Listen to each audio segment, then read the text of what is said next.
साथियों, 21वीं सदी के नए भारत ने हेल्थ केयर के प्रति पुरानी सोच और अप्रोच को बदल दिया है। आज आरोग्य से जुड़ी भारत की रणनीति के 5 स्तंभ हैं। पहला, प्रिवेंटिव हेल्थ केयर, यानी बीमारी होने से पहले का बचाव।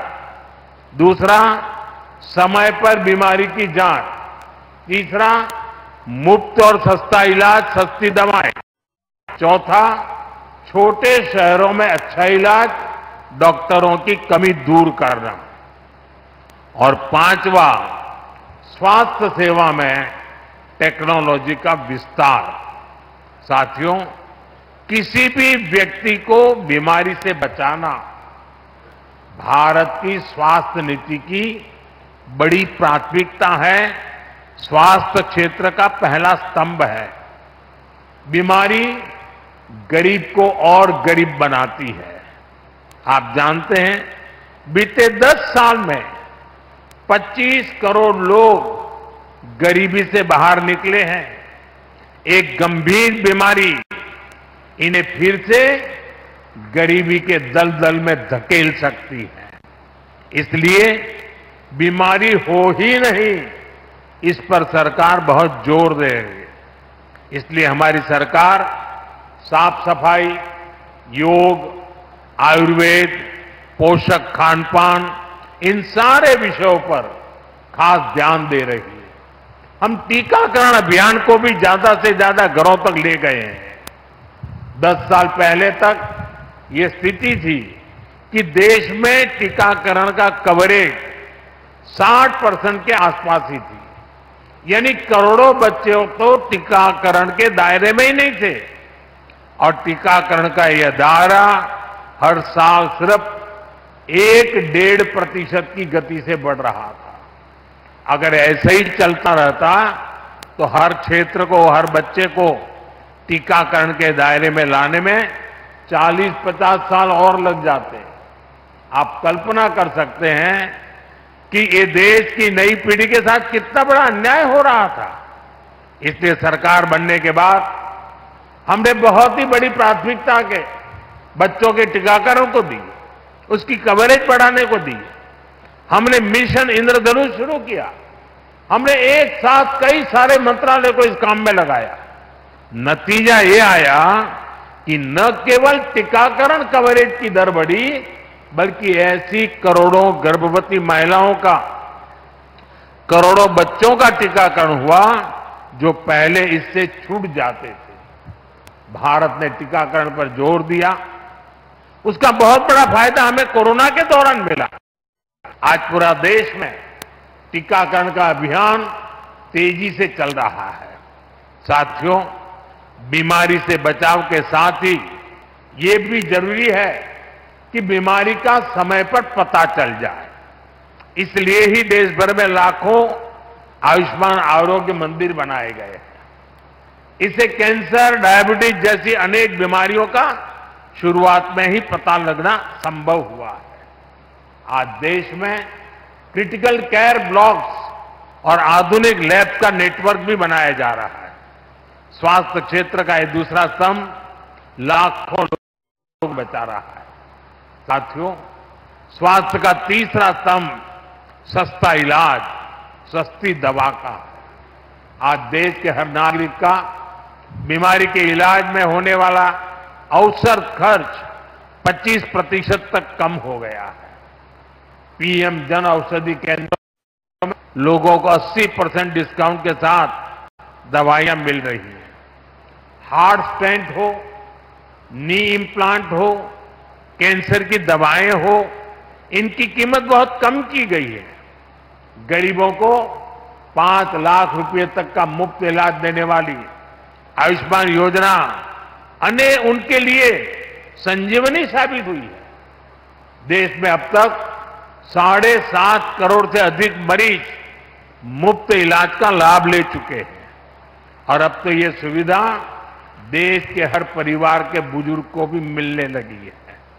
साथियों, स्वास्थ्य क्षेत्र का चौथा स्तंभ इलाज के लिए दिल्ली, मुंबई जैसे बड़े शहरों पर निर्भरता कम करने वाला है।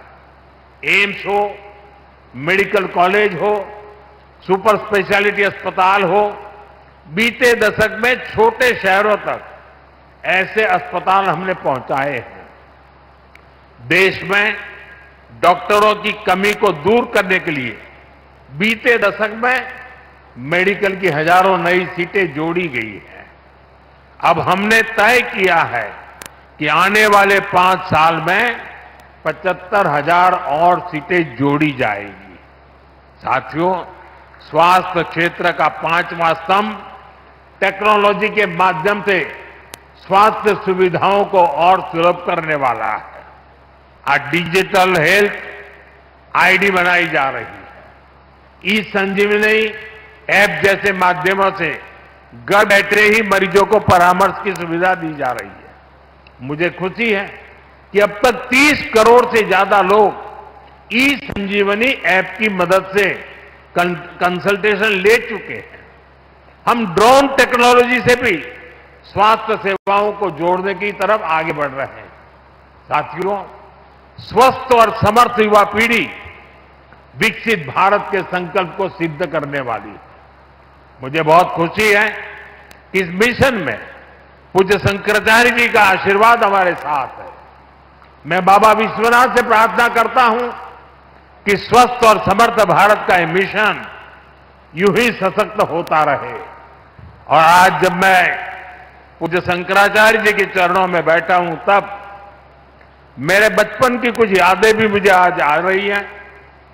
हम जब छोटे थे तो मेरे गांव से एक डॉक्टर कुछ लोगों की टोली लेकर 1 महीने के लिए बिहार जाते थे और बिहार में वे नेत्र यज्ञ करते थे और कैटरेक्ट ऑपरेशन का बहुत बड़ा अभियान करते थे।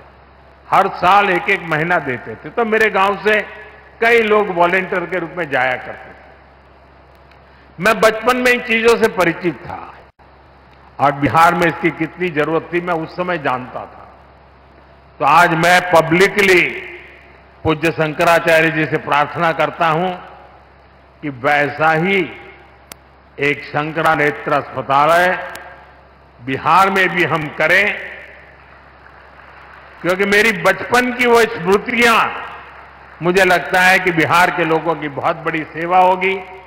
और महाराज जी का तो देश के हर कोने में जाने का इरादा है, तो शायद बिहार को प्राथमिकता जरूर मिलेगी। आपके आशीर्वाद मिलेंगे बिहार को, और बिहार में सचमुच में वहां के लोगों की सेवा करना ये भी एक बहुत बड़ा सौभाग्य है। बड़े परिश्रमी लोग हैं, बहुत मेहनत करने वाले लोग हैं, और उनके जीवन में हम कुछ करेंगे तो हमें भी जीवन में बहुत बड़ा संतोष मिलेगा। मैं एक बार फिर आप सभी को, विशेष रूप से हमारे जो डॉक्टर मित्र हैं, पैरामेडिक स्टाफ के लोग हैं, उन स्टाफ के सारे भाई बहन हैं, उन सबको भी बहुत बहुत शुभकामनाएं देता हूं और पूज्य जगत गुरु जी के चरणों में शीश नवा करके उनके आशीर्वाद के लिए, उनके सानिध्य के लिए हृदय से अपनी प्रार्थना व्यक्त करते हुए, आभार व्यक्त करते हुए मैं मेरी वाणी को विराम देता हूं। हर हर महादेव।